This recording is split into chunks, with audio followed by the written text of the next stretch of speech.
டாஸ்மாக் கடை பணியாளர்களுக்கு இஎஸ்ஐ மருத்துவ திட்டத்தை அமல்படுத்த சுற்றறிக்கை வெளியிடப்பட்டுள்ளது. இதுகுறித்த கூடுதல் விவரங்களுடன் செய்தியாளர் நந்தினி இணைப்பில் உள்ளார். நந்தினி, வணக்கம். தற்பொழுது டாஸ்மாக் கடை பணியாளர்களுக்கு இஎஸ்ஐ திட்டம் என்ற அறிவிப்புகள் வெளியாகியிருக்கிறது. இதுகுறித்த கூடுதல் விவரங்கள். வணக்கம். டாஸ்மாக் பணியாளர்களுக்கு இஎஸ்ஐ மருத்துவ திட்டத்தை அமல்படுத்த சுற்றறிக்கை என்பது விடுக்கப்பட்டிருக்கிறது.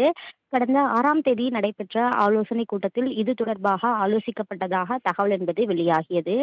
ஏற்கனவே அவர்களுக்கு இஎஸ்ஐ மருத்துவ காப்பீடு செய்ய நடவடிக்கை மேற்கொள்ளப்பட்டு வருவதாக அமைச்சரும் தெரிவித்திருந்தார்.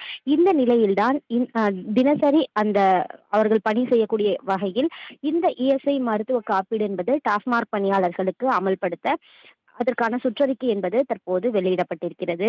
முக்கியத்துவம் கொடுத்து இதனை உடனடியாக அமல்படுத்த வேண்டும் எனவும் தெரிவிக்கப்பட்டிருக்கிறது. இந்த அக்டோபர் 1ஆம் தேதி முதல் இவை முழுவதுமாக கடைபிடிக்கக்கூடிய வகையில் நடவடிக்கை மேற்கொள்ள வேண்டும் எனவும் டாஸ்மாக் நிர்வாகம் சார்பில் உத்தரவு என்பது பிறப்பிக்கப்பட்டுள்ளது.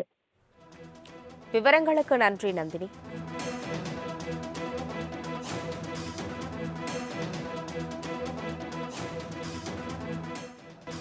டாஸ்மாக் கடை பணியாளர்களுக்கு இஎஸ்ஐ மருத்துவ திட்டத்தை அமல்படுத்த சுற்றறிக்கை வெளியிடப்பட்டுள்ளது. இதுகுறித்த கூடுதல் விவரங்களுடன் செய்தியாளர் நந்தினி இணைப்பில் உள்ளார். நந்தினி, வணக்கம். தற்பொழுது டாஸ்மாக் கடை பணியாளர்களுக்கு இஎஸ்ஐ திட்டம் என்ற அறிவிப்புகள் வெளியாகியிருக்கிறது. இதுகுறித்த கூடுதல் விவரங்கள்.